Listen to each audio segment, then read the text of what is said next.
Sa nalalapit po na SONA ni Bongbong Marcos, marami po ang nag-iisip kung ano kaya ang kanyang ipagmamalaki ngayon sa kanyang second to the last na State of the Nation address. Kasi kung inyong maaalala yung pinaka-recent, yung huling 2 taon na nag-SONA siya, na iniyabang niya yung flood control project na sinasabi niya na 5,500 na flood control project na raw yung natapos under ng kanyang administrasyon. Tapos talagang siningil siya ng kalikasan, biglang bumagyo, nakita po ng taong bayan na yung flood control na pinagyayabang ni Bongbong Marcos ay ginamit para kumita po yung mga magnanakaw.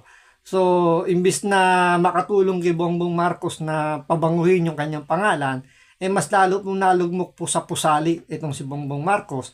At marami po ang nakakita na talagang kinonsinti po ni Bongbong Marcos yung mga magnanakaw.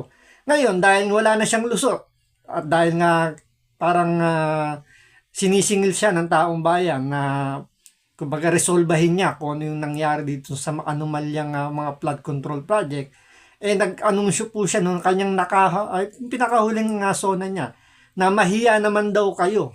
Ito parang pinariringgan niya yung mga magnanakaw sa Kongreso. Pero imbis na mahiya yung mga magnanakaw, nagpalakpakan pa.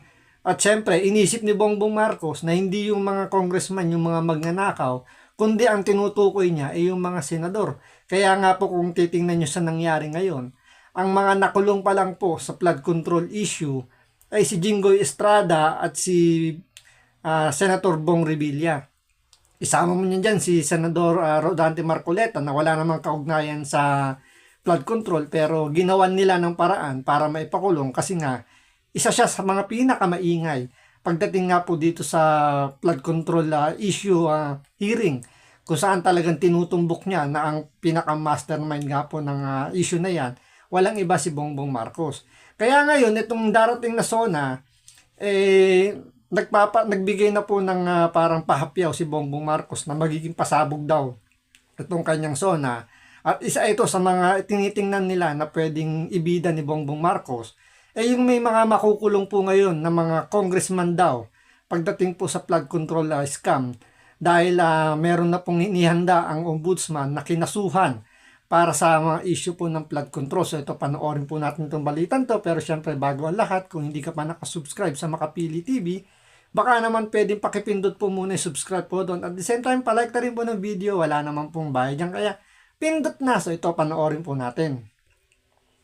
Sa kauna-unahang pagkakataon, matapos pumutok ng issue sa Ghost Flood Control Projects, isang nakaupong kongresista ang kinasuhan na ng Ombudsman sa Sandigan Bayan. Ilang araw lang yan bago ang SONA ng Pangulo sa Lunes. At kinasuhan din na isang dating kongresista at 3 iba pa ng graft at malversation. Nakatutok si Jonathan Andal. 2 araw bago mag-SONA ang Pangulo, may kongresistang kinasuhan sa Sandigan Bayan dahil sa katiwalian. Siya, si Representative James Jojo Ang Jr. ng Uswag Ilonggo Party List, ang kauna-unahang incumbent na kongresistang kinasuhan kasunod ng pagputok ng flood control scandal. Sa isang pahayag, sabi ng ombudsman, habang kongresista si Ang, nanatili itong may interes sa isang construction firm na nakakuha ng 214 million pesos na kontrata mula sa DPWH. 199 million pesos ang naibayad sa kumpanya. Malinaw nilang sinasabi ng saligang batas, walang mambabatas ang dapat magkaroon ng financial interest sa mga kontrata ng gobyerno habang ito ay nasa pwesto. Sabi pa ng ombudsman, hindi kailangang mapatunayan na may irregularidad sa bidding o may naganap na suhol para masabing nagkaroon ng conflict of interest. Anila, sapat ng patunay na ang isang opisyal ng gobyerno ay kumita o maaaring kumita mula sa isang kontrata habang nakaupo sa pwesto. Sabi pa ng ombudsman, patuloy pa rin itong nilalabag kahit ipinagbabawal naman na ng konstitusyon. Batay sa report noon ng ICI o Independent Commission for Infrastructure, konektado si Ang sa 2 kontraktor na ang chairman ay tiyuhin niya na nakakorner noon ng 40 bilyong pisong kontrata mula sa gobyerno. Sinusubukan namin kunan ng pahayag si Ang pero wala pa rin siyang tugon sa ngayon. Pero sa isang pahayag noong November 2025, matapos ilabas ng ICI ang listahan ng mga inirekomenda nilang kasuhan, sabi ni Ang malinis ang kanyang konsensya. 14 counts ng graft ang isinampa ng ombudsman laban kay Ang. 90,000 pesos ang karaniwang piyansa sa bawat isang bilang ng kaso ng graft. Sabi ng source ng GMA News, kaninang hapon ay nakapagpiyansa din si Ang sa Sandigan Bayan. Bukod kay Ang, kinasuhan din ng ombudsman ng graft at malversation si dating Sultan Kudarat 2nd District Representative Arnulfo Go at 3 ibang kapwa akusado. Sinusubukan din namin siyang kunan ng pahayag. Jonathan Andal, nakatut. Pansinin nyo, di ba, yung isinampang kaso ng ombudsman dito sa dalawang kongresista. Yung isa nga daw sitting congressman, yung isa yata parang retired or parang namahinga muna. Baka siguro natalo, ganyan. Pero balikan po ninyo yung isinampang kaso. So, graft po ang sinampang, tsaka malversation yata yung sinampang kaso, walang plunder. At kung babalikan nyo yung balita, nakapagpiyansa na po yung dalawang kongresistang kinasuhan po ng ombudsman. So dito makikita nyo na ito sugar coating.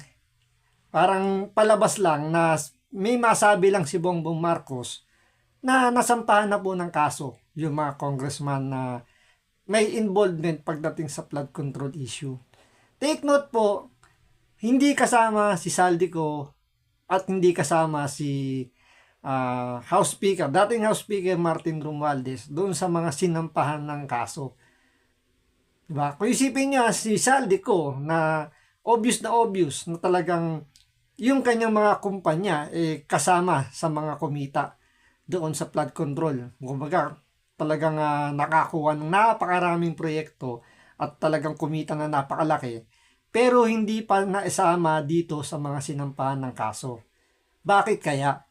Dahil ba doon sa naging statement ni Martin Romualdez na kapag siya ay kinasuhan, siya ay magsasalita kung sino yung pinaka-mastermind or sabihin natin yung nanakot siya nung ito'y pumutok yung peanut gallery, di ba? Nung binabanatan siya rito na naglabas siya ng video, sabi nga niya na hindi siya papayag na siya lang yung kumbaga siya lang yung magiging parang sacred cow, parang ganun, o yung magiging Paul guy. So nagbanta si dating House Speaker Martin Romualdez na idadamay niya kung sino yung talagang pinaka-mastermind ng flood control. Kaya nga dito makikita nyo itong ginagawa ng ombudsman. Halatang panakip-butas lang itong mga sinasampa ng kaso pero malabnaw. Kaya tingnan nyo, walang nangyari. 90,000 na bail, piyansa ang ibinigay. Magkano lang ba yun sa 14 counts? Sabihin na natin na 1 milyon or ilan ba? 90,000 So more or less nasa ganun, nasa mga 2 million lang ang binayaran nila para sa kanilang kaso at malaya po sila.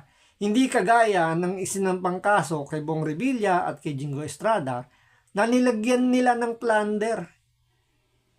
Bakit plunder? Siyempre senador, para hindi na makabalik. Makakulong kahit na habang nililitis yung kaso, nakakulong sila. Itong mga congressman na sinampahan ng kaso, walang plunder. So lilitisin yung kaso nila na nakakalaya sila. Alam naman natin sa Pilipinas, kapag nilitis ang kaso niyan, napakatagal niyan bago madesisyonan ng Sandigan Bayan at depende pa yan kung anong mga ebidensyang inilagay ng ombudsman.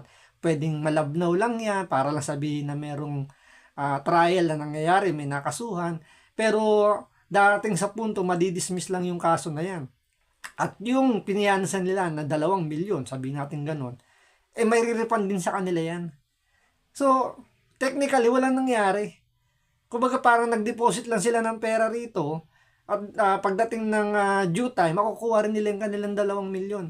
Unlike doon kay Jinggoy at kay Bong Revilla, although makukuha nila kung nagpiyansa sila, pero nakakulong sila habang nililitis yung kanilang kaso sa Sandigan. Kaya napakalaking kalokohan po itong ginawa ng ombudsman. At kung ikaw ay talagang hindi mo iisipin yung kanilang naging galaw, iisipin mo na meron pong ginawa talagang ombudsman, pero technically palabas lang po yung ginagawa nila para lang meron po mai-report si Bongbong Marcos sa kanyang SONA. So hanggang dito lang po muna. Maraming salamat po sa panonood. Ingat po kayo lagi. God bless.